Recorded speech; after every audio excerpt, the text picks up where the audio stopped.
Okay. We're on. You do the intro. I'm doing the intro? Yeah. Okay, we're on. All right, hey guys, how's it going? Welcome to Co-Operators. This is episode 9 of Co-Operators.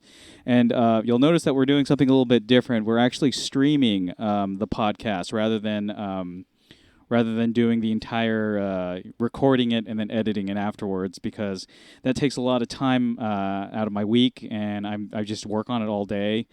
On days I when I come back from work, and so that kind of is an exhausting kind of thing. So we're just going to do it on the fly like a radio show. So I'm here with Augmented Biscuits. I'm chucking dice, and I will show you who we are. There's Augmented Biscuits, and there's I don't see myself. chucking dice. Well, it's about a 30-second delay on stream. Also, can we turn down the volume on my headset a little bit? Yeah. It's kind of loud. How's it going? Keep going a little bit more. A little more? More.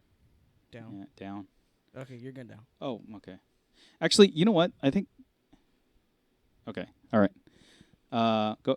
Well, here we are. There's us right there. Why do I look like Boba Fett? Like fat Boba Fett. I don't know, man. Boba Fett. You just look like that. Boba Fett. Boba Fett. You know what? I'm not sure if I lowered the volume of the headset or your gain, but all right. Well, let's go. I'm pretty loud too right now, so I'll lower myself a little bit so that I can match up with you. Okay, so here we are. It's a. This is really weird. This is really weird. So, for those of you wondering, we're two minorities doing a podcast. Also really weird because we both don't have pants on. Yep, we don't have pants on. But I am wearing my Spanx. You are? Yes. Oh, I see that. Inappropriate. Yeah, just got a thong on myself. Two minorities doing a podcast? I don't know, man. It's a weird week. Yeah, it is a weird week. And this is probably the only time we're going to mention this, but we should probably get enjoyment out of our two minority podcasts because there might come a time where a wall gets put up. But moving on, we actually got a pretty not eventful, but pretty content-filled episode today. Checking Dice went to Stanley's Comic-Con. Yeah, it used to be Kamikaze, but they changed it to Comic Kazi, but they changed it to Stanley's Comic-Con. Because they got to bank on that Stanley name. Yeah. I wonder how much money they're paying him to get that name. I don't know. I think he's got enough money now. And also, you also went to the Horrothon, correct? Yes, I did actually go to the Aero Theater Dusk to Dawn Halloween Horrothon, where they show a series of horror movies throughout the night and until the next day, until the next morning. But you said they did not show From Dusk Till Dawn. They did not show From Dusk Till Dawn, and I don't believe they've showed that movie yet. Which is disappointing because how do you have the Horrothon that's From Dusk Till Dawn and not show From Dusk Till Dawn? I don't know. I can't control these things. Why can't you? I don't have those powers. I think you need to run for president. I think I do. Sorry, I'm trying to spread the word on social media that we're doing this live. We're going live. Social media live ? Yeah, and we're also talking about Dishonored 2 today. I actually just got that from GameFly not too long ago, or actually yesterday. So I'll be talking about that, and we'll also be talking about the big release for nostalgia people who are yearning for nostalgia of the good old NES days. Nintendo released the NES Mini, which comes with 30 pre-programmed games. Actually, really good games. The number of games, the quality of the games on there is actually pretty good. You have all 3 Marios. You have both Nintendo Zeldas. So you got Legend of Zelda and Legend of Zelda 2. Star Tropics, we're just talking about that. Star Tropics, which is very underrated game. I don't know too many people who talk about Star Tropics. You got some Final Fantasies in there. You got some Donkey Kong. You have Super C, but not Contra. So the sequel to Contra, for whatever reason. Which is odd. Maybe Konami gave him some kind of crap for the first Contra. Probably, I guess so. Yeah. What Mega Mans are there? Is it Mega Man? Mega Man 2 is definitely on there. Okay. I think Mega Man 2 is the only one on there actually. Oh, odd. Which I would think they would put 1, 2, and 3. I think 3 would go in there. I'm not sure about 1 because 1's a really hard game, but That is true. 1 is pretty hard. yeah, I like 2 the best, so I'm happy.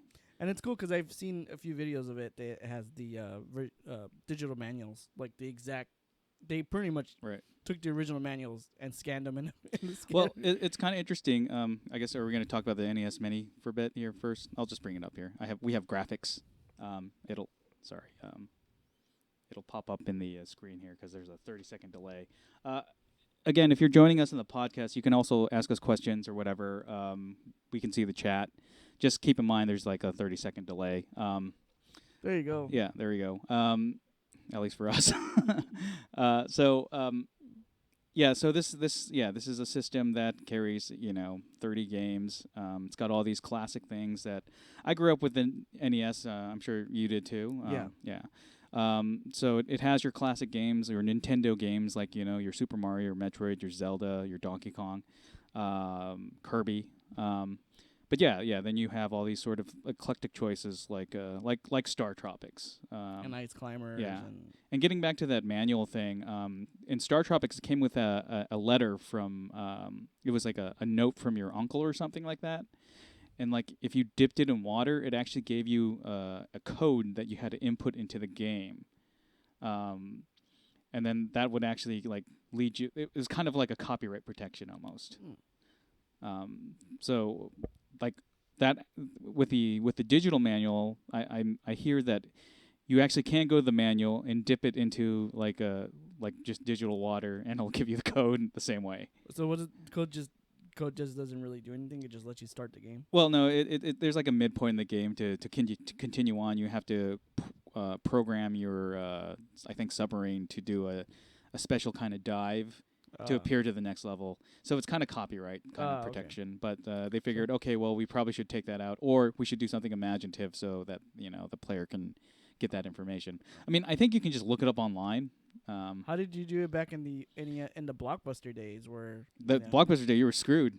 Like if you didn't own the game, like luckily I had a friend who owned the game, and I just played his. But if you didn't own the game, then and you got Blockbuster's version, that means you couldn't go any further. Goddamn Blockbuster. Yeah, I guess they didn't like Nintendo really didn't like renting their games out. So that is true. I know Nintendo. I think the Nintendo games I rented were always crappy games because all the good ones were either stolen, rented out, or all of the above. Yeah, me too. Or they didn't work. Yeah. Micro Machines never worked very well when I rented that one. Goddamn Micro Machines. Yeah. So anyway, so the story about this thing is that like it's really small. Like a lot of people have issues with the cord length, but that's like the least of their concerns right now. The big thing that I guess a lot of people are talking about is the availability of this. My own story is basically everyone else's story. I tried to order this on Amazon, and it said, okay, here you go. Click to add to cart. I clicked to add to my cart. The window refreshed, and then all of a sudden it says, your cart is empty. I'm like, okay, let me go back and do it again. And after doing this like 5 times, I kind of got the idea, I'm not going to get this, am I?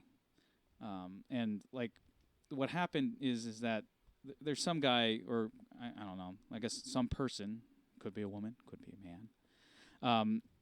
They're grabbing all these copies off with some kind of bot, some automated bot that's just going through and grabbing them all, or it could be just 10 million people trying to grab it at the same time. And a lot of these people are scalping it on eBay and selling it for like $600, $300, $140, when the retail price for this thing is $60, which is a really good price. And it's like making a lot of people angry because like I wanted to get this for myself. I also wanted to get 2 more as like Christmas gifts for people I know who really like the NES. And like this is like a perfect thing. It's very affordable. It's not too expensive. Yeah. And just plugs in and plays. Yeah, plug and play. It's basically very similar to those like Atari ones or the ones where it's like a Pac-Man game and you just plug into your television. But in this case, it's Nintendo. Like people have grown up with this. It's really annoying that people are like picking them up for the just sole just reason to profit, scalp yeah, the crap out scalp of and profit, and I've never actually encountered this before in terms of because I don't really buy new consoles when they first come out, so I don't really care about when things happen like that. Maybe I should because this is This is typical though, because usually when they release the consoles, they always usually release the consoles around fall. This always happens. The initial few shipments are always bought up and scalped, so that when the holidays roll around and you didn't buy that Xbox One or that PS4, prices get jacked up. Yeah. And your kids are disappointed because they didn't get their system. Right. And then they hate you forever. And then they spend thousands of dollars in therapy because they couldn't get a PS4 when their friends got a PS4. Right. Goddamn kids. The funny thing about this though, about the scarcity, is that Nintendo actually released a statement telling everyone, "Don't worry, we're gonna make more systems," which is actually completely different from the usual companies releasing systems. Is usually come out as like, "Oh, sorry, we apologize. Manufacturing, our manufacturers couldn't make them quick enough. Sorry for the scarcity." But now Nintendo's like, "Oh no, don't worry, we're gonna make more." Like, right. sorry you can't get them, but we're definitely making more. Right. Sorry, I'm trying to check if hey, someone retweeted us. Hey, thanks for the retweet, gamers sharing. They're retweeting our live podcast. Sweet. So that means we might have more than one viewer. One viewer, thank you. I think the one viewer is my phone. Oh, it is? No. Oh, I'm trying to check online to make sure that this is all working well, because in the past, if you guys have been watching my live streams, and I apologize that I don't do them anymore, but they just keep on buffering. Just to let you know, we are recording this at the same time, so if this buffers endlessly, we'll have the recording to go back to, and we'll just upload that, and you can view that later. So scalpers, they suck. So what else are we talking about here? I have no idea. We're also talking about moving on from the Nintendo NES Classic Edition. Goddamn, that thing is small. We're moving on to, you actually attended Comic-Con, or Stan Lee's Comic-Con, sorry. Okay. Yeah, so I did attend Stan Lee's LA Comic-Con. It's You already sound disappointed. well,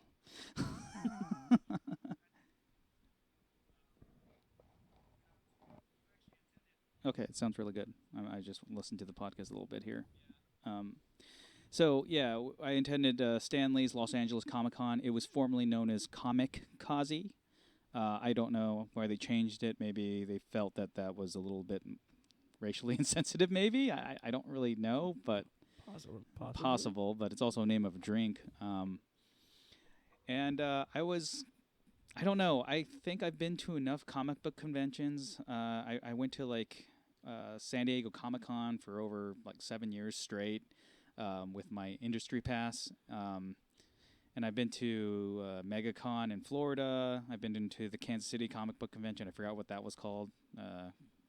But this was it was like flat soda. I walked in, looked around, there was a big stage set up, but no one was really speaking at the time. It was like I was paying in to go into a flea market, and I was just kind of looking around to see if I wanted to buy anything, and there was really nothing I wanted to buy. Most of the comics I do get now are digital, unfortunately, because I'm kind of at the point, if Augmented Biscuits can see right now, that shelf of comics, that's not my only stash. I have 4 boxes in the back. Jesus Christ. Of graphic novels, and I've come to the point where I can't really buy any of this stuff because I don't have enough room. I know, you don't even have a couch. You just have a stack of comics in the shape of a couch. Yeah, it's like the shape of a couch, and I have this table, but it's a stack of Iron Man graphic novels. So I didn't really want to grab anything. I did end up getting one thing. If I could find it, that's not it. Now, do you think the flatness of this con is could possibly be due to this being the first time it's been rebranded Stan Lee, and maybe kind of confuse a few people, and also it's not kind of have to get it going? No, if anything, Stan Lee should have made it more popular. But I don't know, why they did the rebranding. I guess they wanted to put that marquee name on there just so people can say, oh, Stan Lee, he might be coming. And I think I did actually talk to a couple of people down there who that was their first Comic-Con or comic book convention, I would say. And they've never been to one. And they were like, what's it like? I'm like, well, honestly, you just kind of go in. There might be some like celebrities like signing autographs. They might be current day celebrities. More likely, they're going to be celebrities from like 7 years or beyond. Like Adrian Paul. Yeah. Hells yeah, Highlander. Yeah, Highlander. I'm Duncan MacLeod. What about Kevin Sorbo? Oh wait, no, he's not invited anymore. No, he's a jerk. There's that one guy. I really hope Kevin Sorbo doesn't listen to this. Do you remember the black guy who was from Battlestar Galactica, the original? Herb something or other. I don't remember. Okay, well, I see him all the time. I also see Virgil from WWF, or then WWF, now WWE, the bodyguard to the $1 Million Man, Ted DiBiase. Oh, yeah, I remember him. He's always there on a table by himself. I always want to go talk to him because I always feel bad because no one wants to go talk to like an old wrestler. It's like he's not Hulk Hogan. He's not Jake the Snake Roberts. He's sort of this in between kind of not even a mid Carter. He honestly wasn't that great of a wrestler. He was just kind of famous for just following Ted DiBiase around counting his money, and Ted DiBiase would do all the work as a wrestler and talk and such. Hold on 1 second. Go ahead and. More importantly, of all the celebrities that are there, or I would say, all the 90s celebrities that are probably there, 90s and 80s celebrities being there, God damn, I can't remember his name anymore. Never mind. Like Rob Liefeld? Yeah, is Rob Liefeld there? Actually, I believe Rob Liefeld actually was advertised to be there. Rob Liefeld. Yeah. I want to be best friends with that guy. not because I like his artwork, right? But just because like he just seems like a guy who he kind of seems like a lovable jerk. So yeah, the story, I guess, guys, if you don't know who Rob Liefeld is, he created Deadpool. Although it's not the Deadpool that you guys think it. I mean, the Deadpool that you know now from that movie is the Deadpool from a bunch of different writers that made that character a lot better. Rob Liefeld's Deadpool is this misdrawn, weird knockoff Deathstroke, the Terminator type character that he created. And back he has in the no 90s. And he has no feet. Remember, Yeah. Liefeld can draw feet. Yeah, and Liefeld, just if you see his drawings, go ahead and Google Rob Liefeld, and you'll see the most unproportional drawings ever. Now, back in the 90s, that was cool. Everyone loved that. I don't know why, because I didn't like it back in the day. I was kind of more of, I guess everyone could say I was more of an old school fan. I liked, Jack Kirby, John Byrne, and George Perez. Look those guys up. Those guys do amazing work. But Rob Liefeld had this sort of extreme look. Like, everyone was, like, tensing their muscles. If they're women, they had, like, these giant breasts, but then they had these ultra-long legs that didn't make any sense. They're always carrying guns, and they have pouches that carried, I don't know what, I guess ammo for their guns. And their swords. And there's, like, 3 swords in their back. And, like, they're in a position where you're like, where the hell are their feet? Because he didn't draw their feet a lot. But he's kind of gotten like a following now, just because it's. I think maybe some people do like him because they legitimately like his art for whatever reason, because it's subjective. But I think sometimes people like him because it's like he's so bad, it's great. It's kind of like Tommy Wiseau or Ed Wood. Like Schlocky. Yeah, Schlocky. Yeah. So speaking of like at least independent artists, I might as well bring this up. I met this guy named Edward Park who was Korean, just like me. He's like me. Wait, you're Korean? Yeah, I saw him. We looked at each other and we were just like, "You're not like the others." Did you guys give each other the other minority nod, like the approving nod? Well, he's just like, "Hey, well, actually, I was just walking by, and I think this doesn't happen enough where like the independent artist or writer, they just don't engage with the public enough, or maybe they do, and maybe the public don't really give a shit and stuff like that."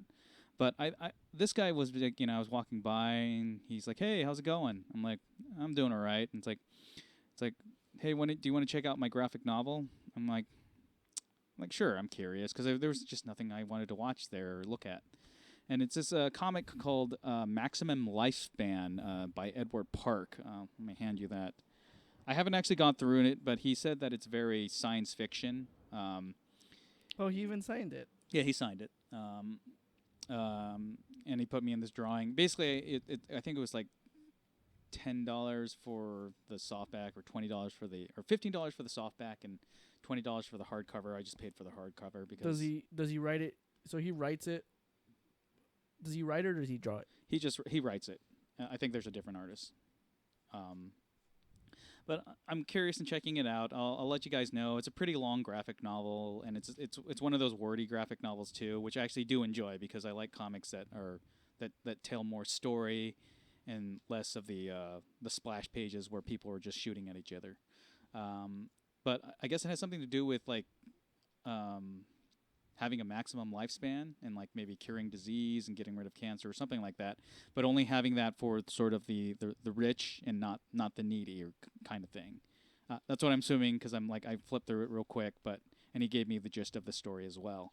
So I guess check it out, guys. If you guys can find like maybe like a free synopsis or whatever, a free maybe sample of maximum lifespan, I'll be sure to read it and tell you guys about it, whether it's good or not. Because honestly, I'm going to take a look at this, but I've had bad luck with independent writers before.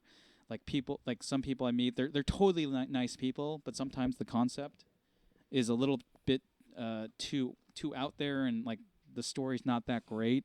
For example, this guy handed me Abraham Lincoln, Time Traveler. And I figured, okay, and it was during that entire stuff where, he was a vampire hunter and they were doing Pride and Prejudice and zombies. They were combining historical figures with, or historical stories with, like, supernatural. Wait. You're telling me Abraham Lincoln was not a vampire hunter? No, and he apparently was not a time traveler. God damn it. So I picked up Abraham Lincoln Time Travel because, like, okay, this sounds schlocky, and let me take a look. And it wasn't written very well, and like the art was top notch. It just wasn't written very well, and I wasn't really engaged. And like it's kind of like the joke it just played out, and I wasn't laughing as much. And I was like, okay, I've had enough. Yeah. I kind of felt that way with somebody actually let me read Irredeemable. Oh yeah. And the companion series, what is it, Incorruptible? Right. And while the art was good, and the story was okay. Yeah. I guess I didn't care for how they kind of dealt with this kind of Superman guy going rogue, but right. Yeah, that tends to be the kind of problem with me when it comes to comics. When people recommend things or they, hey, you should read this, I'm usually kind of wary of it because, like you said, the art and the writing can be subjective. I mean, it definitely does help when there's like a character in there that you like. That's why stuff like Kingdom Come and Marvels and, I'll even go out and say Astro City. That's why they're so popular because, it has to do with Batman, it has to do with Superman or Captain America, and it's just pretty dramatic storytelling. But when you're trying to do indie and like you're trying to get connected with a market, sometimes the subject matter is just way too if you're a layman, then you're not going to get into it that much. And that's like kind of the key is that you got to tell me a story that I need to get interested in. Yeah. Like that time we got a bagel. Yeah. And it turned into a pizza. Oh yeah, look at that, right there, bagel pizza guys. Yeah. Is there anyone else? And no questions. We only have one watcher. Is that you, Vic? Vic, if it's you, type something. It's probably not Vic. Maybe it is Vic. Maybe he's gonna. Oh wait, don't call him out on the podcast because he's gonna be salty about us not playing Divinity. Oh, sorry, Vic. We still have not played that. We'll play that right after. We will do. Yeah, we'll do this right after. I have the game, and I only have one controller though. We'll take turns. Oh God, we're terrible, terrible people. Okay, so Stanley Comic-Con, nothing really that leapt out to me except for Mr. Edward Park, who seemed to be a pretty cool guy. He signed my copy, and we discussed a little bit about comics. And then I moved on and went to the other creators. They were busy drawing like My Little Pony or like superheroes or something like that to the fans, and signing them and handing them to them. Yeah, I don't know. It's just like I didn't really find much that I liked about I like your analogy, Yeah. flat soda. Yeah, it is. It's like flat soda. It's like, oh, I love Dr Pepper, and then like I drink it. Oh, it's flat. Yeah. I guess I'll just drink the rest of it. Might as well. Might as well. Would you give it a? Would you go again next year? I'll go again next year. Just because I do want to support this kind of comic book conventions. I just really wish they had some more stuff going on. I think what they need to really do is showcase some of those indie talents. Just because they won't have all the big guys there. They won't have Disney, Marvel, pimping up, Avengers 4 or whatever. But maybe just give like the stage to an indie person, like to Edward Park. Maybe have him go on stage and peddle his comic, or tell you why you should read his. Yeah, comic. why you should read his comic, because I think stuff like that works. Because there was no real panels I could go to, like in a normal San Diego comic convention. There's like 9,000 panels I can go to and get interested in. Whereas in Los Angeles Comic Con, I can only walk the floor and hope that something on stage catches my eye. And if it's like supernatural, I don't care because I don't watch that show. I know that show is good, guys, and if you guys want to watch it, that's all for you. But it's like we don't talk about supernatural because they had their goddamn convention this week. Oh, they did? Yes. Yeah. And their goddamn convention is always at the Marriott in Burbank, right? Which by the Burbank Airport, which I live by, right? And they always take up my goddamn parking. Yeah. I hate that. I'm Clint Eastwood on the lawn. I don't have an M1 Garen like pointing at people, but the Gran Torino. I was like, get off my goddamn curb. Like I live here. Right. Like people don't want to pay $14 so they can park at the Marriott. Well, they hiked up that price. Oh really? Yeah, and then it gets full now. So I'm guilty of parking in that neighborhood because when there's a Monster Palooza in that area. Goddamn Monster Palooza too. Well, that's the thing is that there's actually another street like kind of in the side street that you can park in that it kind of goes on forever, but people tend to want to go park towards the neighborhood because I guess they figure it's safer. If Which they is go, bullshit. Yeah, if they go out towards like sort of the warehouses and all the other places, there's plenty of parking there. I shouldn't have said that, but it's a good thing only one person's listening. No, you should say that because so people can stop parking in my goddamn neighborhood. But that's where I park. I don't want them to park there. I mean, you can park in my neighborhood, but I don't want other people parking. Well, people can now Uber and Lyft. That is true. Actually, you know what? This weekend wasn't bad. I think that's what a lot of people did is they might have parked. They might have just either Ubered there or they might have just parked somewhere else and then, Ubered. Right. Which I think is like you should do. Yeah, I think there's like a free parking lot somewhere that's not too far from it and they probably just Ubered there. Yeah, most hotels are now working with Uber and Lyft so that people can park that's good. People don't have to, take Well, I do it because, I like to drink when I go out, so. Oh yeah. You do like to drink. I seen you drunk. Would you say that for someone who's been who's been reading comics your whole life and going to these conventions, would you say that a lot of the enjoyment just comes out from people trying to discover new things? So don't try going into these smaller ones, like especially LA, which is kind of to me it's a little disappointing that Los Angeles doesn't really have a big comic convention. There is the Long Beach one, which is the Long Beach Comic Con is actually it's getting bigger and bigger every year, I've noticed. But LA itself doesn't really have a comic book convention. Right. So a lot of people just go to San Diego Comic Con. Right. So I would agree with you that hopefully this gets a little bit bigger because that does bring in more revenue for the city and lowers my taxes hopefully. Yeah, I think they just need to make it a little bit more exciting now. I'm not saying that they should go on the level of San Diego Comic Con and have NBC bring in their entire must-see TV lineup. Jesus Christ, NBC. I do think that they just have to do like maybe more activities, maybe do a superhero walk, like a kind of variation of the zombie walk or whatever, or maybe just do a zombie walk. I don't care. They just need to bring about a in monster mash. A monster mash would be great because it happens on the weekend of Halloween. And it's like, come on, use that. Don't just do a costume ball. Do something. But like, I don't know. They just need to figure out what their identity is, and their identity can't be, hey, we're San Diego Comic-Con in L.A. It has to be something a little bit different than that. So you're saying NBC was not there showing off? No. God damn it. I don't know what's on NBC anymore. Me neither. I know they lost Community. Now I don't know what else is on NBC. Like my favorite was Parks and Rec, but that's gone. Over, yeah. So let's move on. What do you want to do? You want to? We can do Horrothon. Okay. Horrothon? Yeah. So Horrothon. I was actually excited about Horrothon. So, sorry guys, that's not it. Where are they? I don't have a background for this, do I? No, that's not it. Just throw up.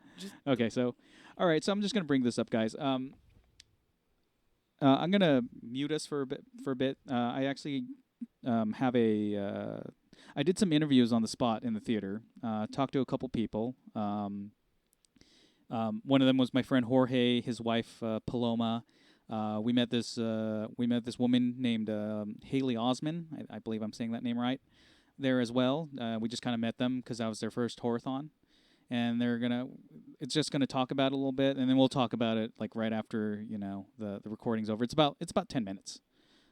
So I'll play that right now, and we'll see you after it. So I'm gonna go ahead and mute us.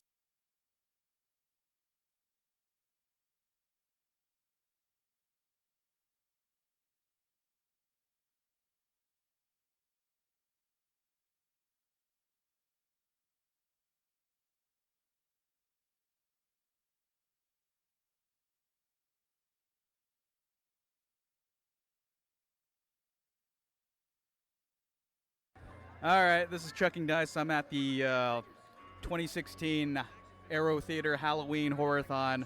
I'm with here with some friends, and we just saw the first movie. It was the 1988 version of The Blob. I forgot the fact that a lot of people who are, currently acting and involved in movies and television shows worked on it.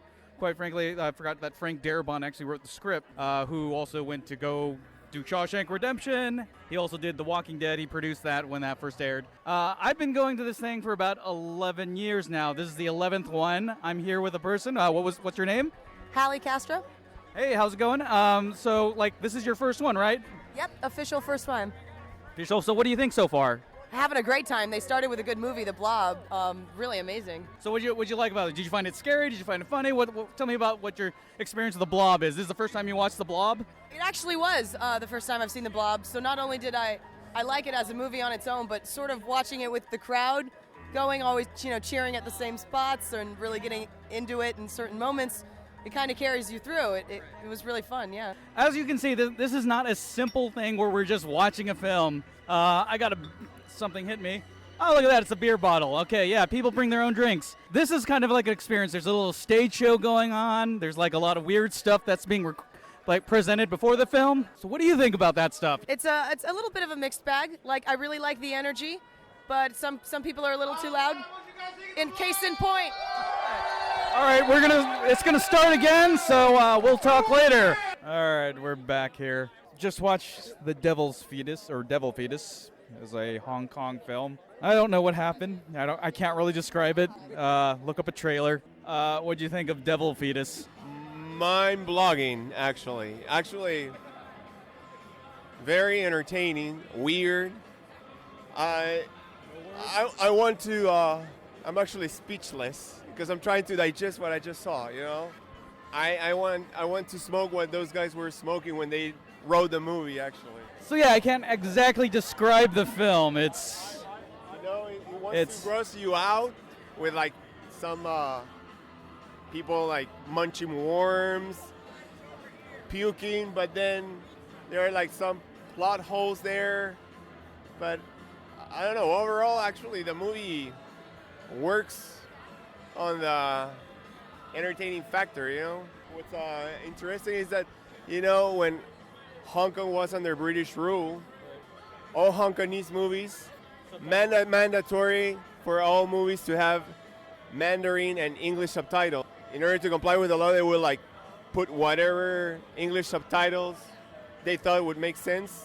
Right, it was basically English subtitles. Yes, yeah, of course. So yeah, as long as there were English subtitles there, it didn't matter if they made sense or not. 90% of what we just saw didn't make any sense. I mean, it's really trashy, but it delivers, No, I think it's a very exploitive film, but it's really crazy and definitely not anything that could be made today, I would say. I don't know how it got made back in the day, but that's from the early 80s, right? So I guess it looked like the 70s, but it probably is. Yeah. Yeah, I mean, from what I read, it's from the early 80s. I don't know what year exactly, but you could get away with a lot of stuff back in the day, you know. I'm pretty sure that if you want to come up with something like that now, you'll get in a lot of trouble, you know. But I don't know. I guess for the lack of budget, because you can tell that there were like a shoestring budget there. They actually came up with like some very creative moments there, you know, especially with the special effects. I only saw the fetus once. Right, I don't know why it's called Devil Fetus. You might as well call it, you know, the satanic evil of whatever, you know. But, you know, I mean, yeah, it didn't really make sense to call it the devil fetus or there was a devil involved and that was it. I couldn't tell if it was like the family was cursed at that point, or if the house was cursed, or if it was just an evil deciding to wreak havoc because y'all fucked up, you know, that kind of stuff. It was a little, you know, the Blob was pretty great. It was a good starter. So it's hard to follow the Blob, in my opinion, but there you go. All right, so the next film that we're going to be watching is Entity. I've actually seen Entity a couple times. Oh, yeah, I love that movie. You know, and I'm not eager to see it on the big screen because I was like very young when the movie came out, so I wasn't allowed in the theater, and I caught it on cable, and then also I rented it on VHS. Yeah. I want to get Paloma's views on this entire event, because there are people here that are sort of part of the initiated, where, you know, they weren't ready. This is their first time, but they're kind of used to this kind of environment. You coming from, I guess, you know, a different background, like, what do you think about this entire event? Well, this is completely unexpected. I mean, I was expecting something like really scary or terrific, and I actually had a lot of fun. A lot of fun? Yeah. So it's kind of cool. And this last movie, I thought it was something like, I don't know, I was expecting something like The Ring, and I don't know what I just saw, to tell you the truth. So yeah, it gets kind of totally out of control. A lot of, like, some of the people that we spoke to don't like the person who, like, kind of announces the entire thing, Grant. He speaks a little too loud into the mic, but he's always done that, so I guess he just does what he knows, maybe to wake the crowd up. So When you speak in a microphone, it makes you louder. If he knew how to use a microphone, he wouldn't be yelling so loud, because that's what it does. He doesn't need to be yelling. That's the microphone's job. that's true. That's true. I would say that's totally true. We can hear ourselves because the music is loud. That's why. Well, no, well, like she's talking about his microphone when he's like screaming into the top of his lung, asking her who wants candy. Who wants? Yeah, I kind of like it because there used to be these little shows called ghost house shows back in the old days where they would actually do this sort of horror presentation of things. But it's kind of a stage show. It's kind of a you know, marathon. It's both. I think I'll leave it at that, and I'll maybe come back later. We're still at the Halloween Horrothon, and the Entity just ended. That's a pretty heavy film. We actually lost some of our friends here. They decided to call it quits. It's about 2 a.m. in the morning. I'm here with Vitor. He's eating a sandwich. So the two films, The Blob and Devil Fetus, those are two very cheesy, kind of fun films to watch. Even though they have terrifying scenes, they're kind of funny. Devil's Fetus more had like gross out scenes, whereas the Entity is about, you know, an entity raping a woman. It's a very dark subject matter, very slow kind of plods. Up next is Phantasm 2, which some say is the best in the series. It's the one that I enjoy. It's a quad barrel shotgun. There's a quad barrel shotgun in it rather than just a double barrel. But yeah, we're trying to go on strong here. Again, it's 2 a.m. in the morning, and a lot of people have filed out. And really, I'm not that surprised because when you give us a 2-hour dark movie about rape. All right, so we're going on with the Horrothon 2016, the 11th one. I'll talk to you later. All right, this is Chuck and Dice. It's 4 a.m. in the morning, and we're leaving the Aero Theater just because this is way too hard in my older age. There's actually 3 more movies: Humanoids from the Deep, Hell Night, and Brain Damage, but we're not going to stick around for all of them just because it's 4 a.m. in the morning and I got stuff to do the next day. Real fun to do. Kind of a slow spot. This year was kind of slow with the Entity. Not a bad movie, just not the right movie for this night. What was that, Vitor? Wrong placement. Yep, wrong placement. Entity, what really should have been shown maybe last. Brain damage probably should have followed Devil Fetus. Phantasm 2 was still enjoyable. Not a big fan of the first movie. Understand why people like it. It's part of their childhood, probably. Phantasm 2, another story. It's kind of almost a Evil Dead 2 relationship with its first film. Although I do really like Evil Dead 1. But yeah, I'm just gonna head home, and that's it for the night. Thanks for tuning in, and keep on rolling.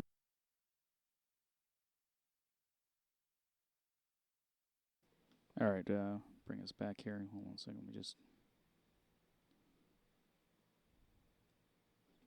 Okay, yeah, we're back. So, the one thing I love about that entire interview is how it kept going. Yeah.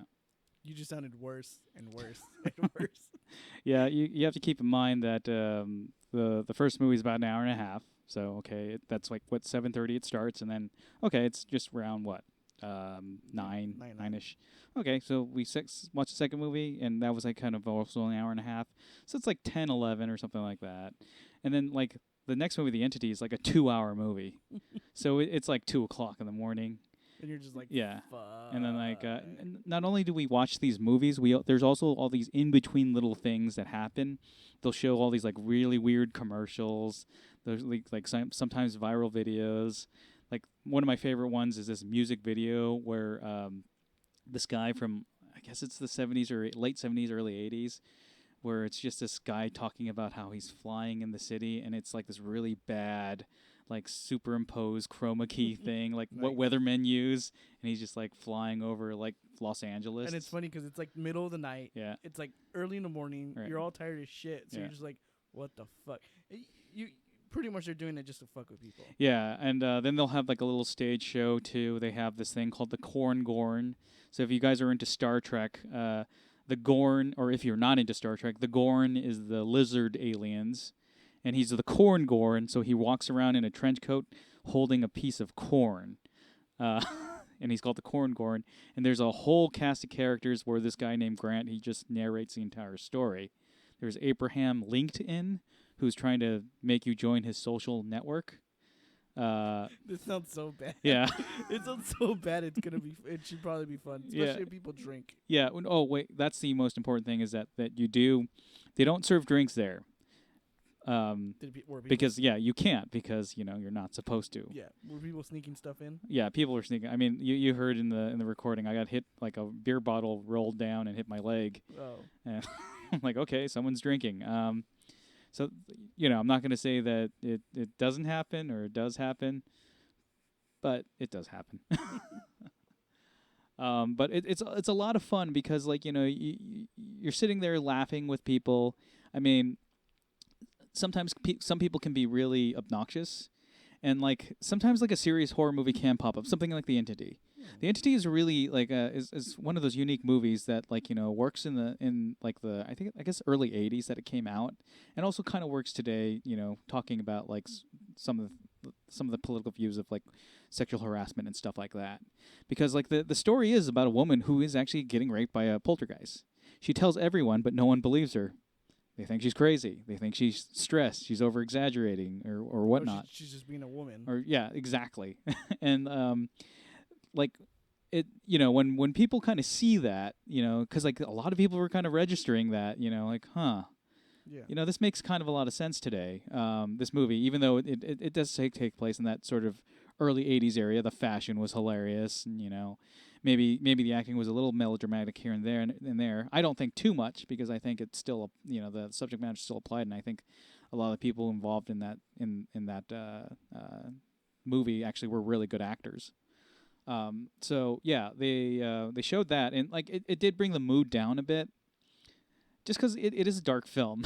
It's not like The Blob where it's like this sort of like it's the remake of The Blob, the 1988 Blob, where with Kevin Dillon. Yeah, Nice. You know it. Hells yeah. This guy knows it. Where people are when they get attacked by the Blob, it's almost acid eating through their skin and stuff like that. Some cool like special effects. Oh, it's guys. If you guys like the remake of The Thing, you'll love the remake of The Blob. Yeah. When I mean remake of The Thing, I mean John Carpenter's The Thing, not that other one that came out, the sequel to his movie.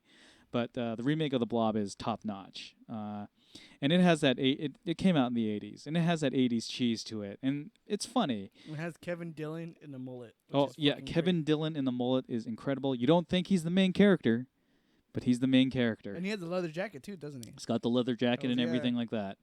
Yeah, and it's written by the guy who directed Shawshank Redemption and The Green Mile, so let that simmer in. But it was a fun movie, and like the Devil Fetus, it was just a ridiculous film. There were so much silly things going on in that film, like a fetus emerging out of a mother's womb, the dead mother's womb, and just going Mah! And then like a priest coming by and like putting some kind of incantation on it to make it go back down into her stomach. It was just weird, and like there's a wizard battle in there where the priest gets all his like magic powers and decides to fight the demon incarnate that's haunting this family. He's shooting laser beams out of his hands, and he's taking out his sword and He's got the power of Christ. Yeah, exactly. It's like The Exorcist with martial arts. It actually sounds like a good. We should actually make a movie like that. Yeah, martial we'll arts. call it Devil Fetus the remake. And it was just hilarious. People were laughing and enjoying it, and then you get Entity, and you're like, then Entity wow, was like, wow, what a bummer, man. Okay.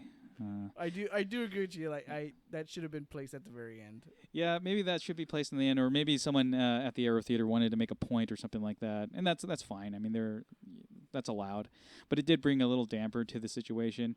And then Phantasm 2 is sort of one of those films too that are a little bit more fun. I mean, I like Phantasm 2 because it's a road trip story combined with like almost a monster hunters like motif. It kind of reminds me of Evil Dead 2. But it's got a lot of very humorous scenes here and there, and it's an enjoyable film. I actually recommend people who haven't checked out Phantasm. I mean, you can check out Phantasm 1. I'm not going to say it's going to be the greatest film ever. I like it to a certain degree, and I get why people love it, because it's like you're having this weird dream, and it ends in a nightmare kind of thing. And like, it does have a very striking ending that I do really like, and think that not a lot of films do that. But Phantasm 2 has a more, I guess, that was the only one I think that was actually in league with a studio where they gave Don Coscarelli, the director, some cash to spend on. The original, I guess, person who plays the kid, it doesn't come back. It's some new actor. And they make this sort of big budgeted horror film that didn't do too well in the theaters, but it did spawn I think 3 more direct-to-video sequels.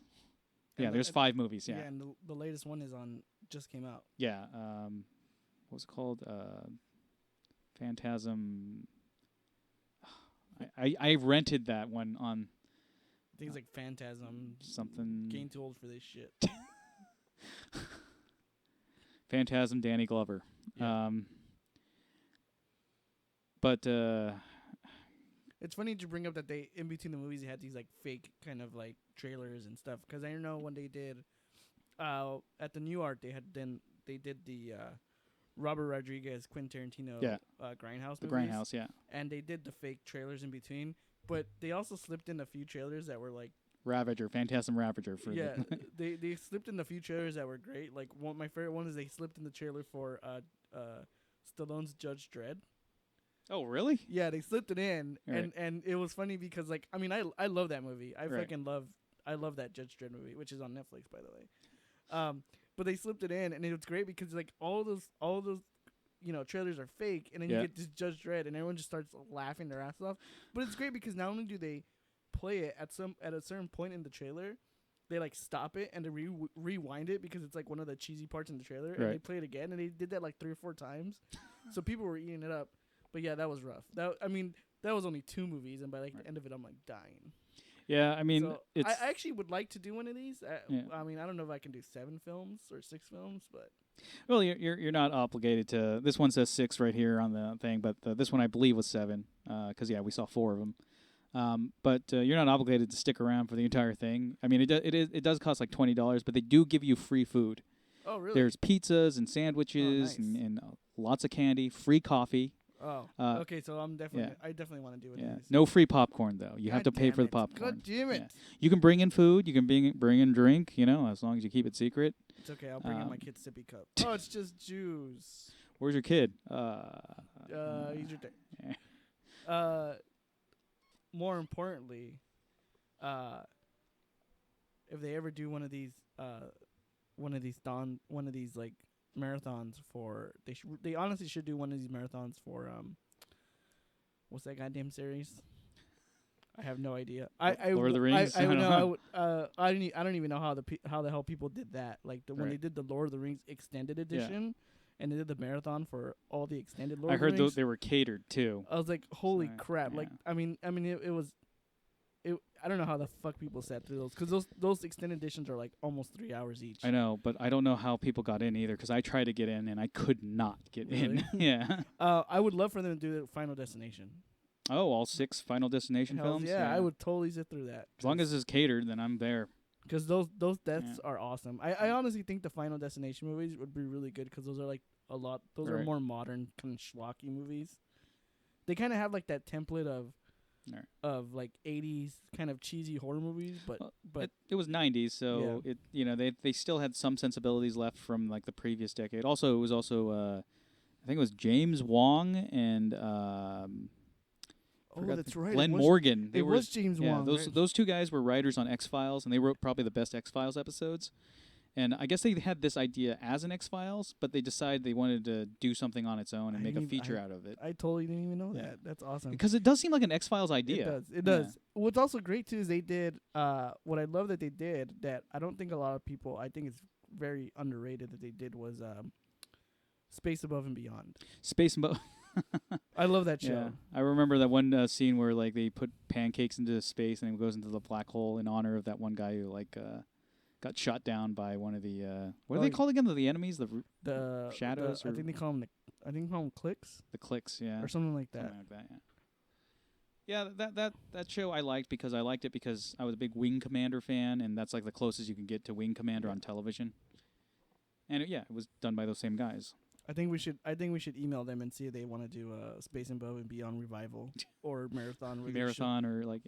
Show the pilot episode. That'd be great, though. I think we should do that. I think we should do that, Chuck and Dice. I think we should just get all 6 of the Final Destination movies. And just watch them all? On Blu-ray. Right. We'll just do a marathon. We'll go to the theater like, here, just pop it into your projector. We'll just play all 6 of them. I think I've only saw the first and possibly the second one. I'm not sure, actually, if I've even seen the second one. The deaths just get more and more ridiculous. All right. But we should probably move on. All right. What are we moving on to? What does our description say? What else do we got? We have Dishonored 2. Dishonored 2.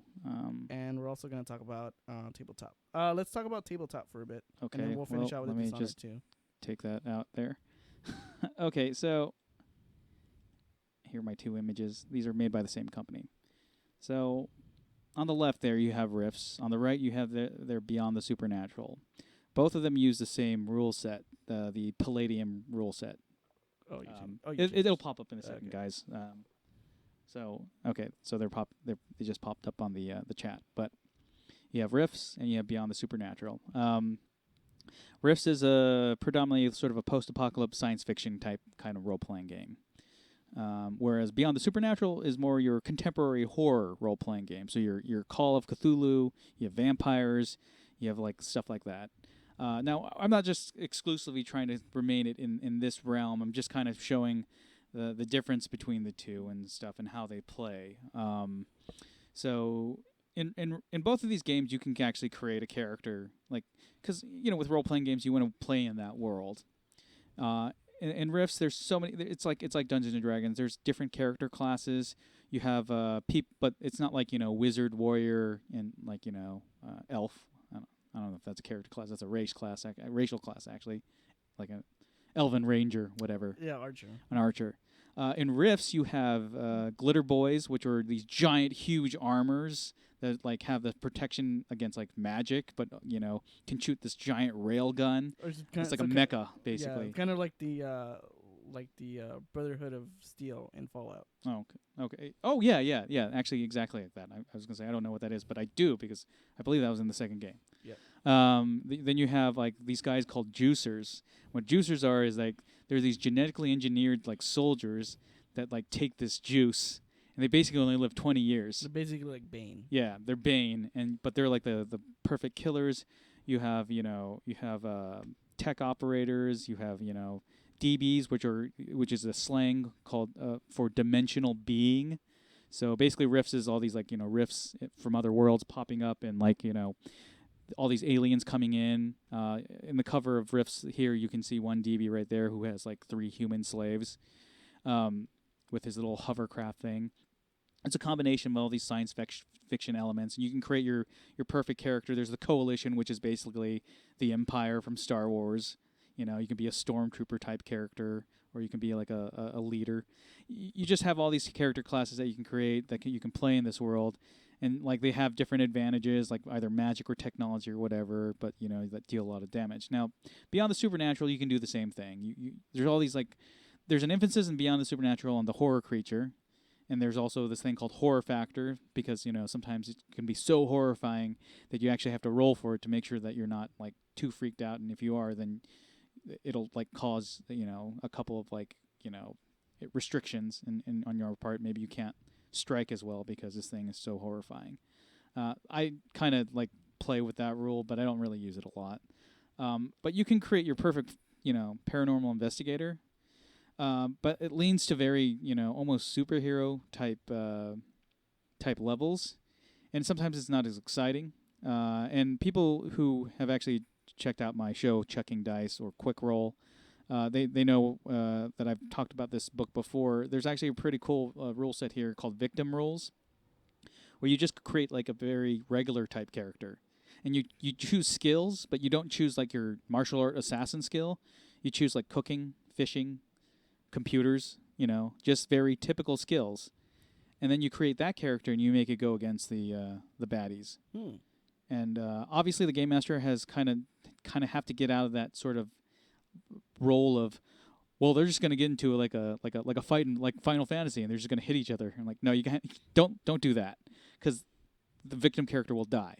Yeah, you have to. So like the computer character can kind of maybe hack a security system to kind of isolate the monster, or something like that. Or like maybe he goes to the library and finds a book on occult lore or something.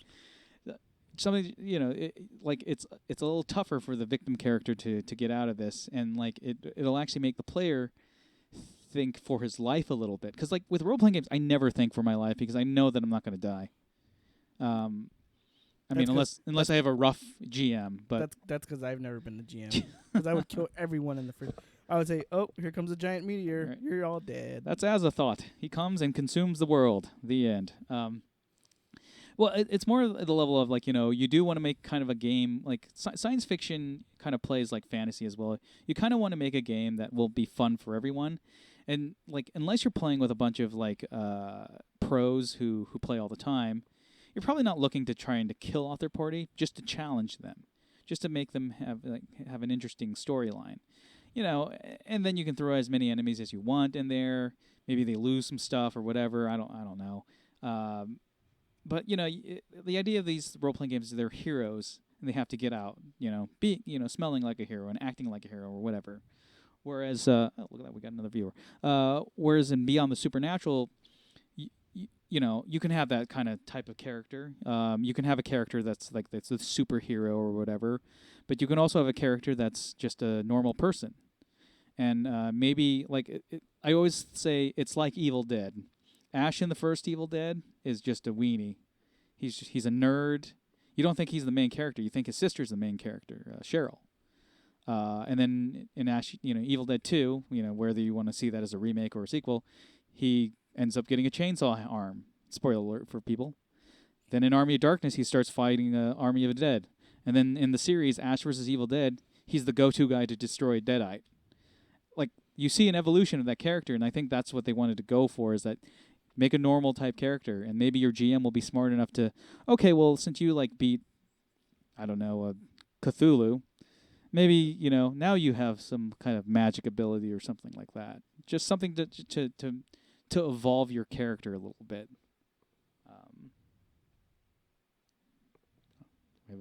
I'm jazzed because there's 2 viewers now. Yeah, there you go. We Yeah. got 2 viewers. Yeah, I got 2. Hopefully, it's not like our phones. It's probably like my wife's phone. She probably just accidentally hit something. Oh, okay. So, hi, Augmented Biscuits' wife. Probably not. I don't know. I don't know. Maybe my kids. If we were to play Beyond Supernatural, I would be the victim who has really awesome cooking skills, so that every time a monster attacks, I throw some kind of awesome cooked dish in his mouth. He's like, "Oh, I'm not gonna fight you because it's actually really good. Maybe I shouldn't eat you. Maybe I should eat this delicious, beef Wellington, or maybe Can you make pretty good beef Wellington? yeah, I'm Or your pretty sure I character can, I guess. My character can. Yeah. We can probably make. My wife's made it a few times. We can probably make a pretty good one. Oh, okay. Or make some japchae and put on some nachos. Well, why are we even talking about playing role playing games? Why don't we go to actual monster hunting, Let's do find creatures and serial killers, it. Let's do and it. say, hey, I know you want to eat that person. I know you want to kill this guy, but how about I make you a steak Yeah. first? And then he would probably cut the guy and was like, how about you make a steak from this guy? Yeah. Like, okay. Now on Rifts, as far as how do you deal with, because it seems like Rifts has a lot of different has a lot of variety to it as far as like characters and classes and factions. How do they kind of deal with the magic versus technology? And I'm sure they have guns as Right. well, right? They have like projectiles. and Yeah, stuff they like have everything like that. So how do they kind of deal with like the different, because how do you deal with like a sniper rifle versus a magic missile spell versus like a laser Gatling gun? I mean, I don't really use a lot of magic in actually any of the games unless I have to. But I think it's pretty much just like anything else. Like it deals a certain type of damage, and sometimes magic can put some kind of aggregate thing on there, like they constantly get sick or whatever. It's that typical poison thing. So they basically just handle it like how you would see in, like a Final Fantasy. I mean, there's like magic that does physical attack, and then there's just magic that like says I turn invisible. They do give magic. I believe they do give magic in terms of like ammunition, spiritual points. I think that's it. I could be wrong about this, but so that you can't use the same spell over and over and over and over again until you have a day's rest, so that like you're not exhausted from casting the spell. And then like with the weapons, you just have typical just damage and area of what's it called, AOE, area of effect kind of thing that you're familiar with like certain role playing games and such. I mean, there are some things that they kind of like will dub that, okay, this magic can actually affect certain types of metals, but they also say that certain types of armors have kind of have a magic protection to them, because like it's more like the people of this world have studied magic now, and like they've like kind of trying to create defenses. For example, the Coalition, who are like the Empire, like the Empire from Star Wars, like they try to create stuff that will counter effect, more or less the Force. So they're making stuff like Catorce's Weave, where it negates lightsabers. Yep, that's a pretty nerdy statement. I fucking love it. Whatever, nerd. Yeah, I guess that's the same thing. Yeah, sorry. Why don't you go back and cry about Khan and in Into Darkness? I liked actually Khan Into Darkness. I think Benedict Cumberbatch is a great actor.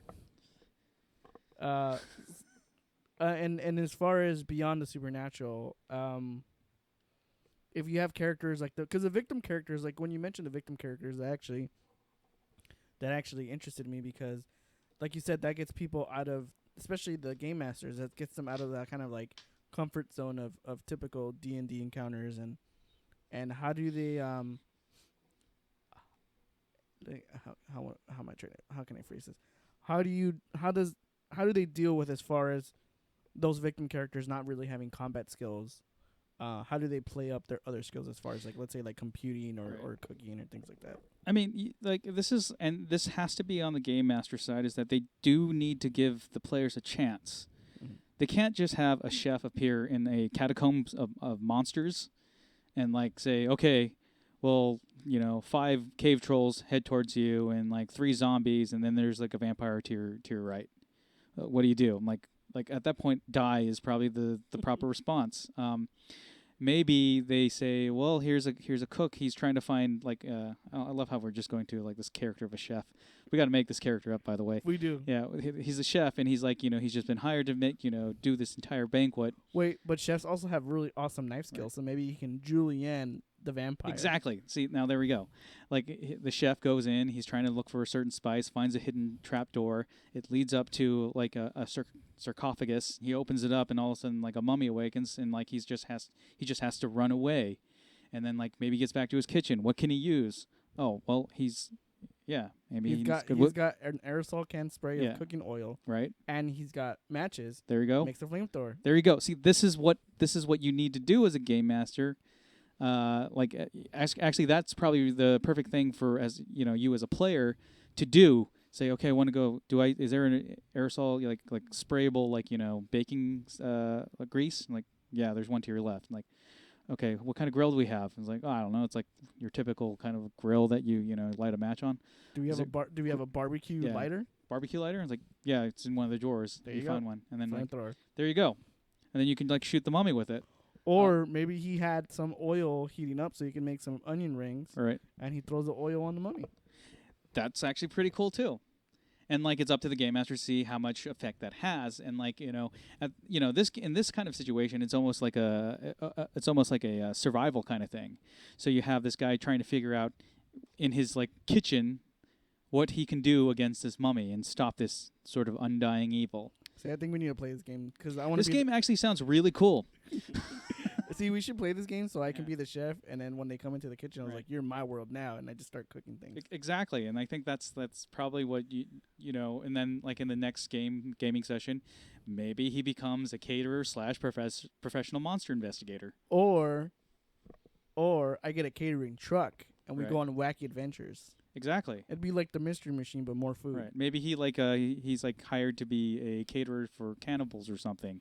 Like a society of cannibals. It's like, you have to chop up this little girl and, serve us food. Now, you can chop up the little girl and serve us food, but the more heroic thing to do is we should probably get out of here. I don't know what kind of situation I'm in. Or we just lost our viewer, by the way. I know, because you talking about chopping up little girls. Yeah. Come on.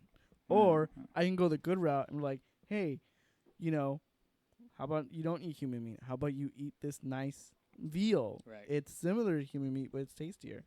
As a game master, I'd probably have the monster kind of sniff it, bat it out of its hands to come after you. I think we should totally play this game. This game actually sounds pretty good. I kind of, because I always want to do these sort of victim role type situations, and I've always trying to get some people involved in it. Like my friend Cotterman, I try to get him in it with a bunch of other people, but they wanted 9,000 guns. They want to Rob Liefeld it. Yeah, they wanted to Rob Liefeld. Basically, the problem with Beyond the Supernatural is there's a section is the weapons section. And it has to be there because sometimes your players find weapons or you want to arm them with weapons. But then they want to buy 3 rifles, 4 shotguns, 10 pistols, and then a bunch of ammo. And okay, well now you don't have a victim character anymore. You have a survivalist.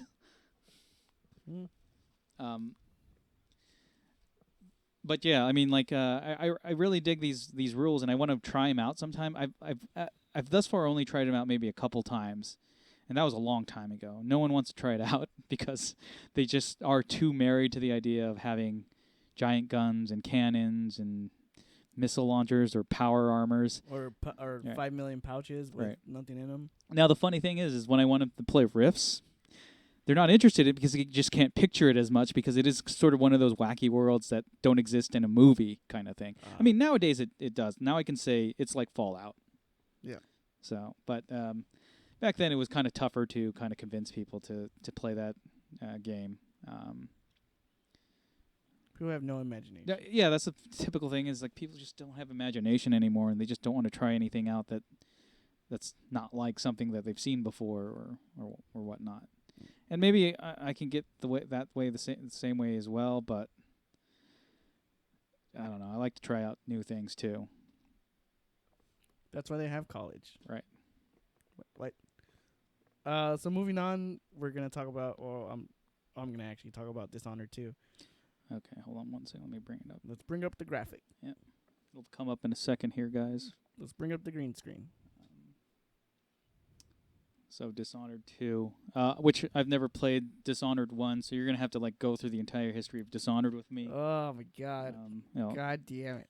All right. So Dishonored 2, it's a sequel to obviously Dishonored 1, which came out I believe Dishonored 1 came out in either 2014. I'm pretty sure 2014. that's not very long ago. Either 2014, 2013. It was actually almost before.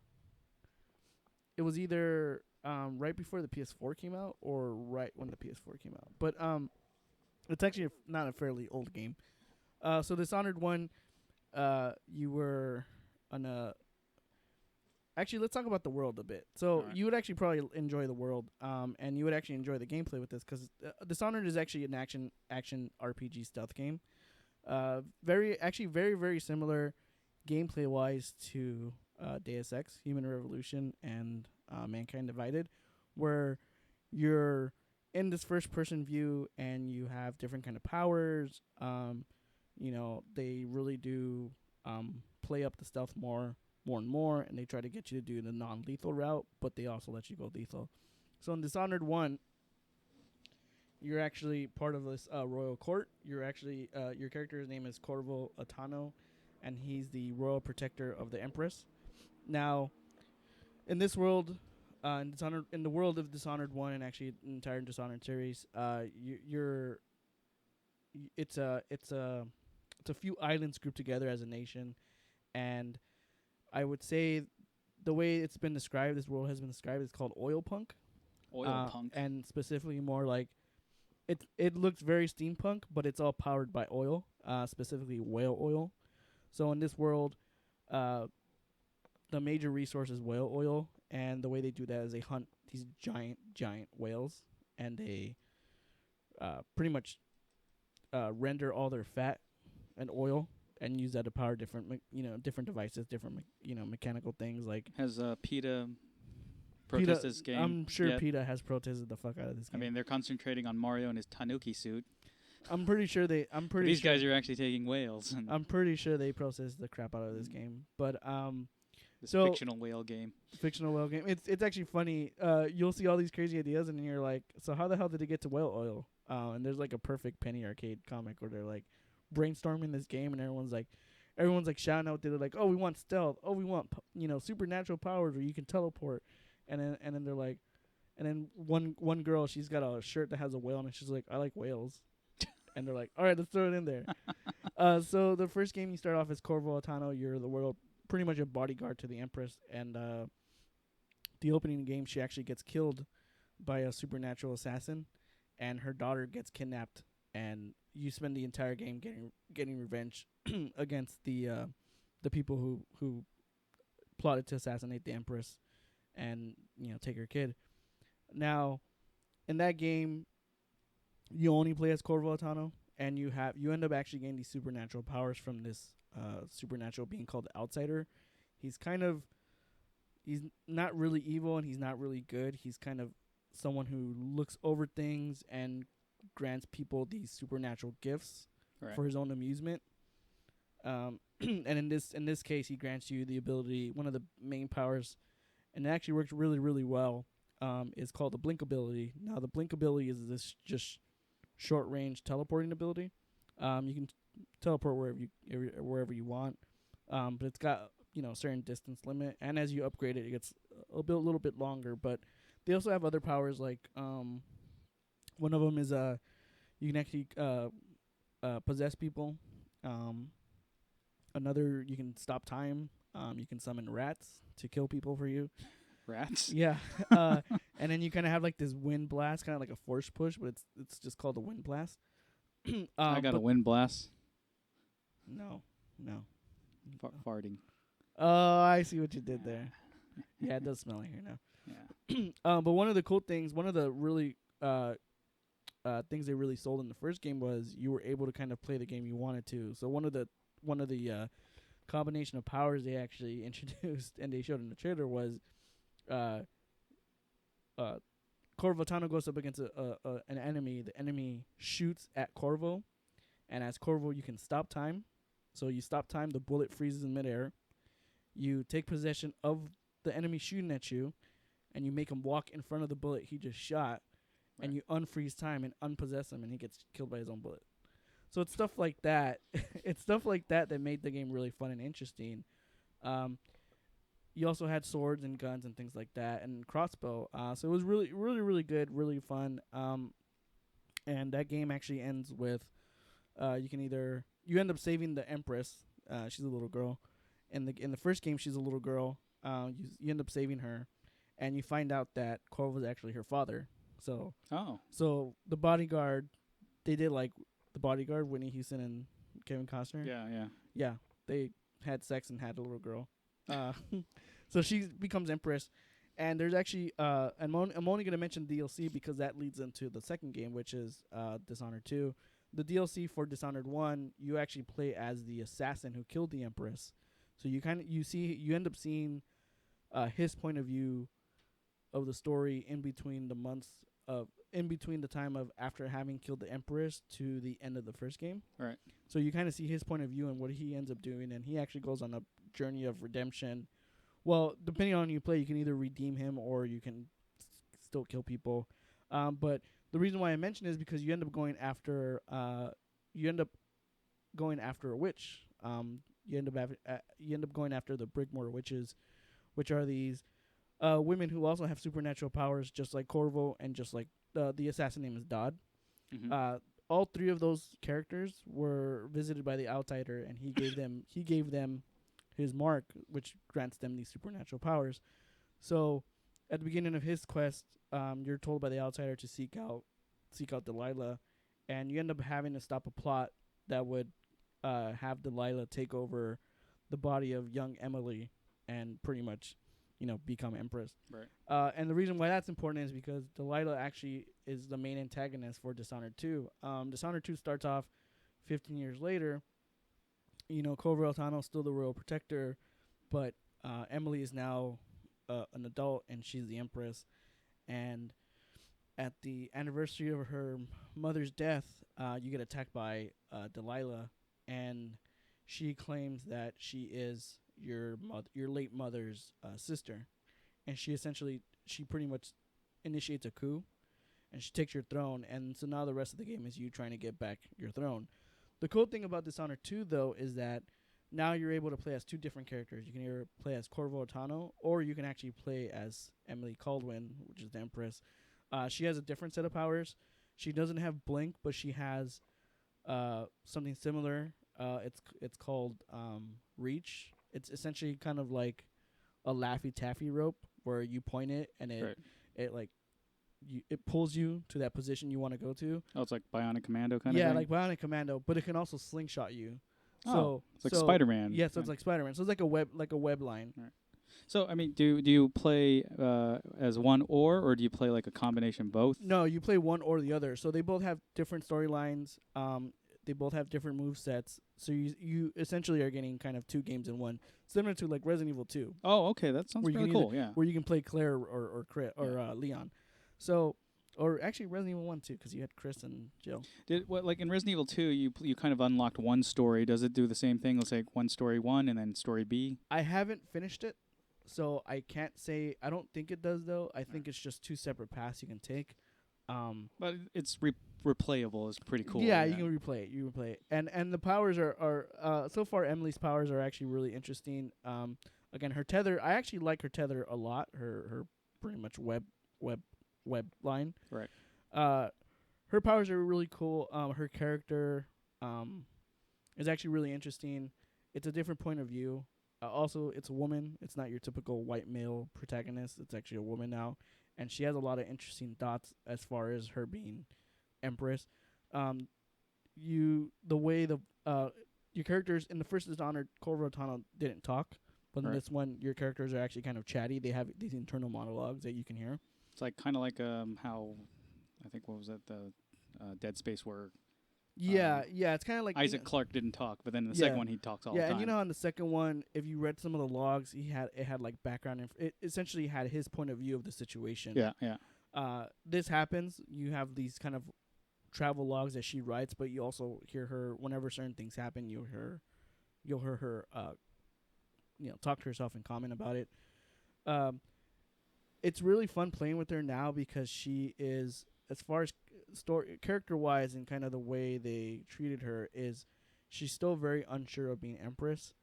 So you kind of get these insecurities. She has these insecurities as far as like, is she doing a good job? Is she even, should she even be Empress at all? And at a certain point in this game, like, you do want to reclaim what's yours, but at the same time she's kind of conflicted. I've yet to play as Corvo, so I don't really have anything to say on him. But the world now with this one, the world is you actually end up going to a different continent. You're not in the first game. You were actually in Dunwall, which is like the capital city of this nation. And this one, you're actually in the south city. It's called Karnaca, and the difference between the two is great. It's kind of consider it like New York City versus Florida. Right. Whereas New York's very kind of urban and kind of claustrophobic, and then you go to something like, well, I'd say more like Los Angeles, where you go to Los Angeles and it's very kind of spread apart, very sunny. So that's how kind of Karnaca is actually a coastal city. It's very sunny. It's very bright. It's got its own like industry. It's got its own people. It's very kind of tropical-ish. So your quest is just pretty much trying to claim your throne. Now, the one thing I do love about these games is they actually set up both games do a very good job of setting up of world building and making this very kind of believable, kind of awe looking at cities. Especially Karnaca right now, you have different places you can visit. I just visited an insane asylum. They have like these butchers. They have like these black markets, things like that. Everything's really believable. There's currently like another kind of different like play going on, which is similar to the first one, which I don't really care for, but again, that's the thing now. But I think most enjoyment people will get out as far as messing with these powers. Like I said, Emily has a different power set. So she has things like, she has a tether, but she also things like she has a link ability where she links different enemies together. So whatever she does to one enemy, it happens to all the enemies that are linked. Right. So let's say she links, 3 enemies together, and she stabs one of them in the face. The other 2 get stabbed in the face. Oh, really? Yeah. Or let's say like she puts Tomax and Zaymont. yeah. So like let's say she puts one of them to sleep, they all get put to sleep, things like that. She also has a shadow ability where she turns into a shadow and she crawls around so she can stealthily move about without being caught. So it's a lot of different powers you can play with, a lot of different ways. So far the game, I'm about 2 or 3 hours in, and it's really fun. I will say though that this game is a little bit harder than the previous game. Right.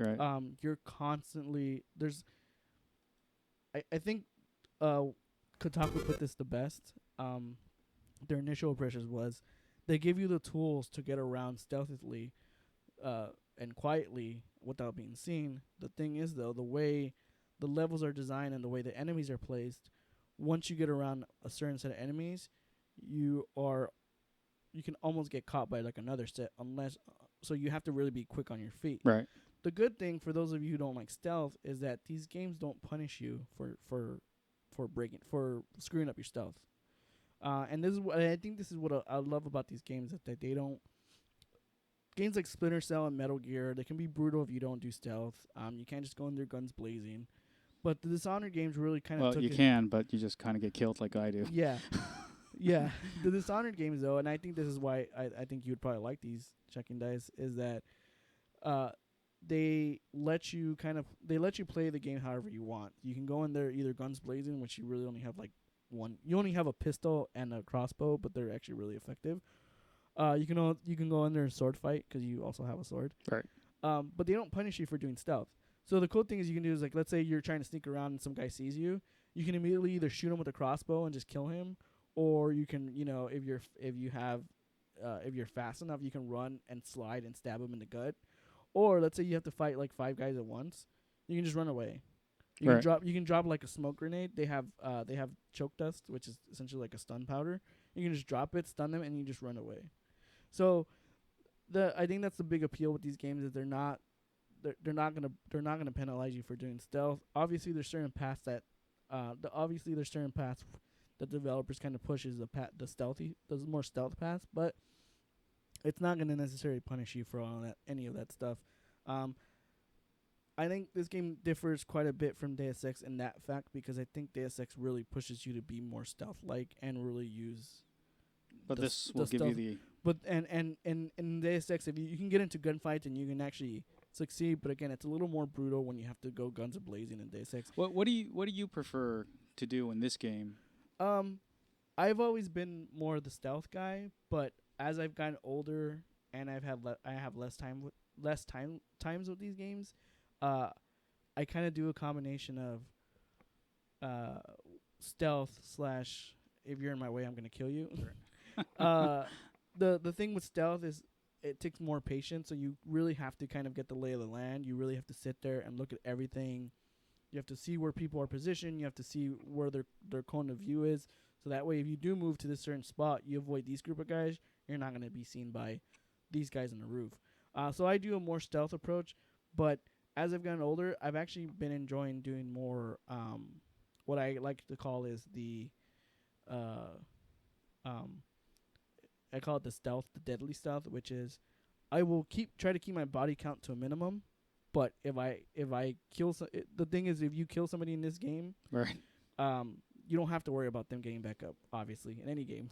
So if I can go around and silently kill enemies so they don't later get up or get found, then I'll do that. But it's actually Like it's funny, Seagal. like Steven Seagal. I like going and breaking everybody's forearm.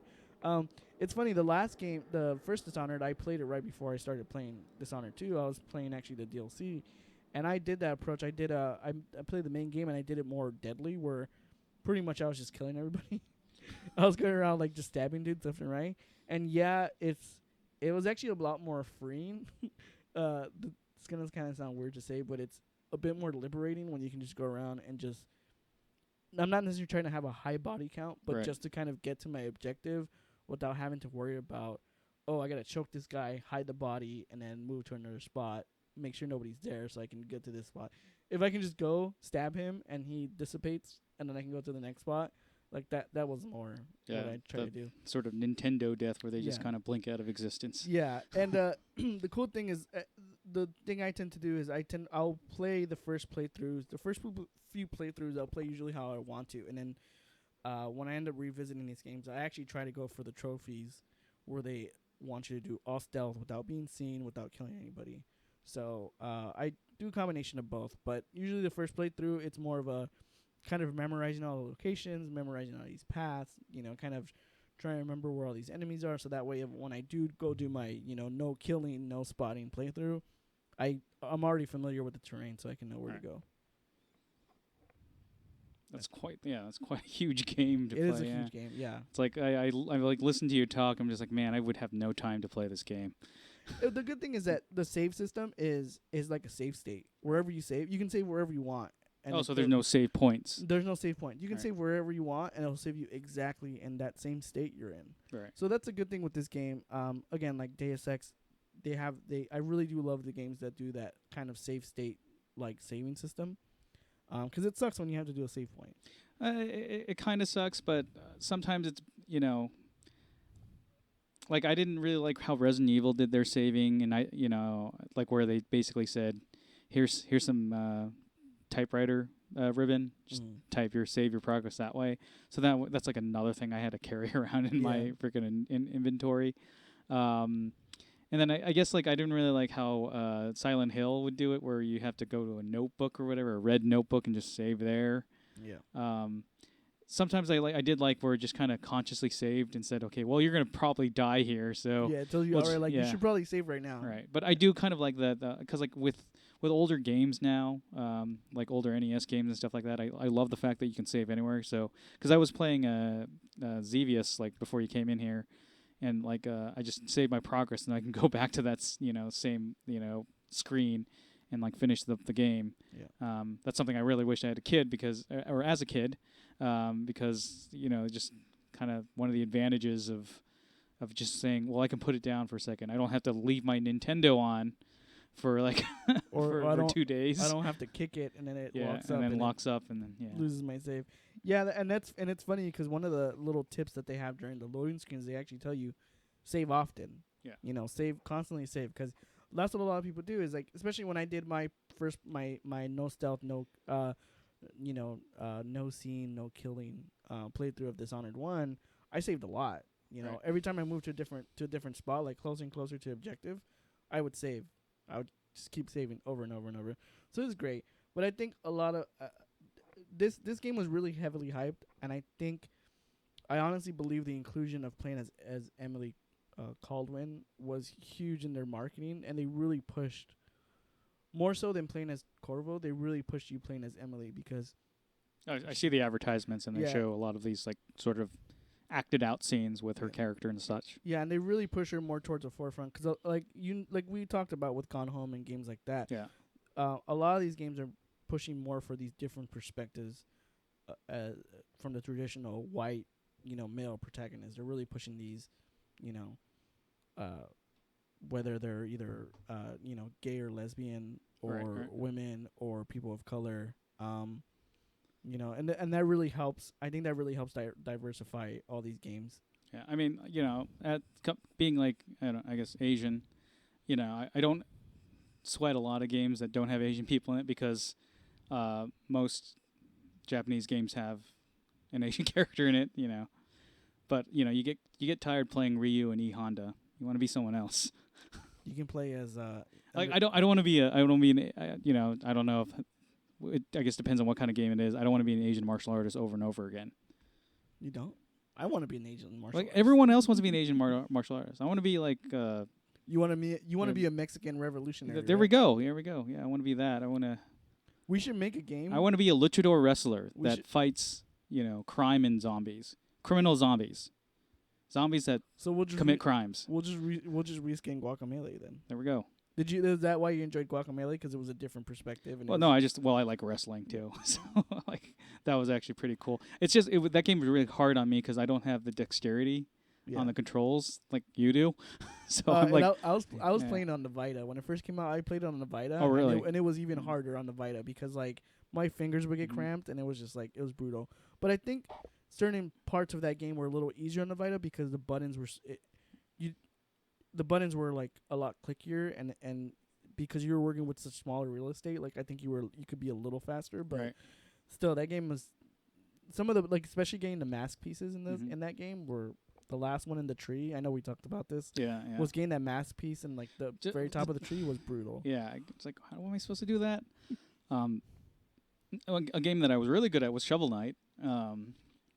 Just because I played a lot of Mega Man and Castlevania before, so that was really fun. I never finished it. Unfortunately, I never finished it. It's a fun game, but like, man, when you get to the last level, you have to fight all the bosses again, and I hate when they do that. Like Mega Man, I don't mind because I kind of know how to beat him because I just have to switch to the weapon that can beat him. Shovel Knight, it's like you kind of have to know how they're jumping around and their pattern, and if you like barely beat them, you're gonna have trouble with the next boss because you're gonna have no energy left. Oh, so they have a boss marathon. Pretty much. It's or like this again. boss rush mode. All right. Yeah, that's kind of real. I did actually. Are you done with Dishonored? Yeah. Okay. I did want to bring up something here. Just the last minute. Take out the Dishonored and bring in this thing right here. It'll pop up in a second. Let me just hand it to you. Please let it be into Star Trek Into Darkness. Okay, we'll wait until that pops up. But just recently, this guy named Pat Contri did a NES marathon for charity, and it was for the Children's Miracle Network. I wish I was able to talk about it before, because it just happened. And basically, what he does is people contribute money to a Indiegogo campaign. And all of this, it's all tax deductible, and it all goes to the charity. None of this goes to Pat Contri or anyone who was involved with it. So he will play just the original NES games. He won't play any other games besides the original NES games. He'll take requests if you contribute $40 or more, and he'll play it for about 5 to 10 minutes or whatever. He does this from Saturday at noon till Sunday at noon. I think actually he went a little over. He actually went on until 2 p.m. Today. And he'll just like constantly just play these games, and it's really hilarious because if you follow him, he'll like there's sections where he just doesn't want to, he's just like really crabby because I guess he's not really a guy who like stays up all night, but he does it for the children. And he came out with this guide called the Ultimate Nintendo's Guide to the NES Library. And it concentrates on all the Western games, the Western releases of Nintendo. It doesn't cover any of the Japanese games that only came out there. This is mostly all the games that came out in the U.S. and some Europe. There's a section that talks about all the European PAL versions of the games that came out for the Nintendo Entertainment System. He doesn't review all of them. He has like actually a team reviewing each game, and they share a little story. So it's not a straight-up review where they said, "Oh, Castlevania is a great game," great controls, classic. It's them talking about that, and then it's also them talking about their personal experiences with each game as well. And there's a lot of good stories in there. It's really huge, and it's a really heavy book. You can get this digitally at thepunkeffect.com. I'll have all the the links below once we finish up here. But it's a really cool kind of little retrospective on the classic Nintendo. I ended up actually contributing to the Kickstarter to get this book made, and like I'm going through and I'm like looking at all the games that I haven't played, and all the games that I wanted to play but never got a chance to, and like it's a really nice book too. Yeah, it's really well made. I love how it's put together. I love how like they have the picture of the cartridge on there. And like sometimes they'll have like screenshots from the games as well. Just going through and like finding these games again and playing them. Whether I'm doing that legally or not. Of course, I own all these games. That's why I'm getting them as ROMs, or like revisiting them on the the virtual console and whatnot. It's a pretty fun read, and like they do kind of will talk about a little bit of the history of like maybe how the game was made, depending on what which author wrote it. But I do highly recommend this book if you can find it. I believe you can buy it. I don't know what it retails, but I imagine it's not very cheap because it's a very heavy book, guys. It's a hardback book, and it's very heavy, but you can get a digital version that's a little lower in price. But keep in mind that's probably going to be a PDF, so you're going to have to read it on like a tablet or something like that if you guys are into that. Oh, I totally confused Star Tropics with Adventure Island. Oh, Hudson's Adventure Island? Yeah. That's a great game, too. You're on your skateboard, and you're throwing coconuts. Yeah, coconuts and like gathering fruit. That game's great. God, I forgot how Nintendo made, how in the Nintendo days they made a game for everything. They made games for like stuff like even mature stuff like Total Recall. Like you made a Nintendo game for Total Recall. You made Nightmare on Elm Street. You need a Nintendo game for the Untouchables. Like how do you make a Nintendo game for the Untouchables? You just do. And it was just weird because I think everyone was just experimenting with this market of video games at the time. Because you had like Hudson Hawk was a game. Yeah. Anyone remember the movie Hudson Hawk? Yeah, I remember. The Blues Brothers actually had a game. Like the Blues Brothers didn't even come out during the Nintendo's lifespan. It's like roughly 1985 to 1995. That movie came out way before, and they made a Blues Brothers game. I mean, I can understand stuff like Wayne's World, and I can, Bill and Ted's Excellent Adventures. Both games were pretty bad. But, God damn, you shouldn't have given me this book. Now I want to buy all these games on the 3DS Virtual Console. Yeah, I mean, especially Super Mario Brothers 2. There was one game that they were playing during the NES Marathon they've never played before. It's called the Cowboy Kid. And it's this weird combination of like it's Western themes. You have cowboys and Indians. You're a sheriff, and it's actually 2-player.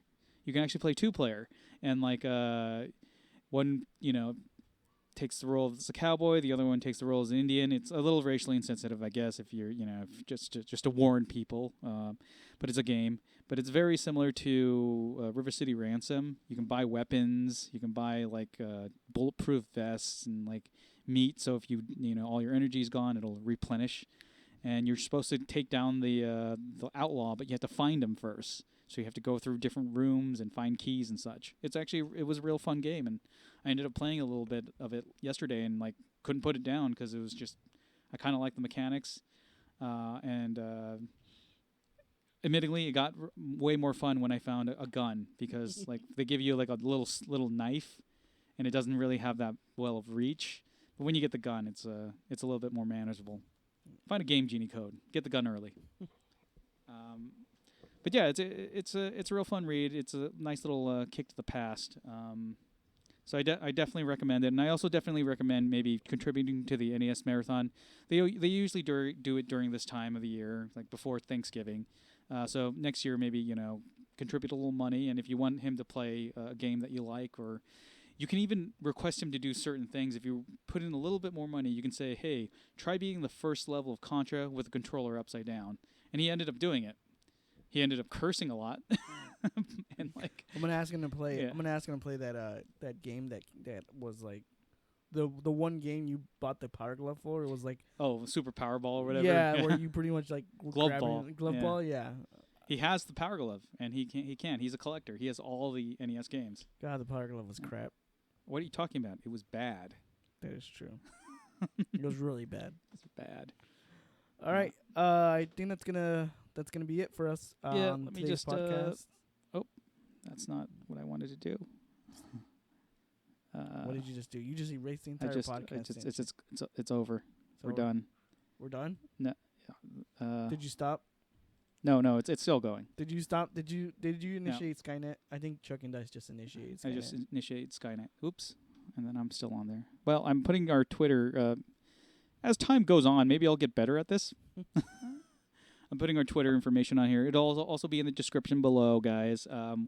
When this becomes a fully viewable video, which is usually, I don't know, an hour after it's actually recorded, maybe 2 hours. This will be a viewable video for the public, so you can look at all that information. And thanks for listening, because we really don't do this for money. We do this because we like talking. Wait, I'm not being paid? No. I bought all this audio equipment. What the hell? You'll get paid in, I don't know. You'll get paid in I got nothing. In galleons. Gold galleons. Gold galleons. Rupees. So that's gonna be it for us today. Thanks for joining us. Thanks for joining our live stream. And thank you for bearing with us during our first streaming episode. Yep. Hopefully it didn't buffer as much. We've been monitoring it this entire time. It doesn't seem to be buffering at all, which is a good sign. And maybe I'll buffer laptop games again. That remains to be seen, guys, though. But we will definitely get to Divinity one of these decades. for our friend Vic Rules 666. Vic Rules, guys. But he is the devil. So look forward to that one of these days. But I guess I got nothing else. Do you got anything? No, I don't really have anything. All right. Keep it rolling, guys.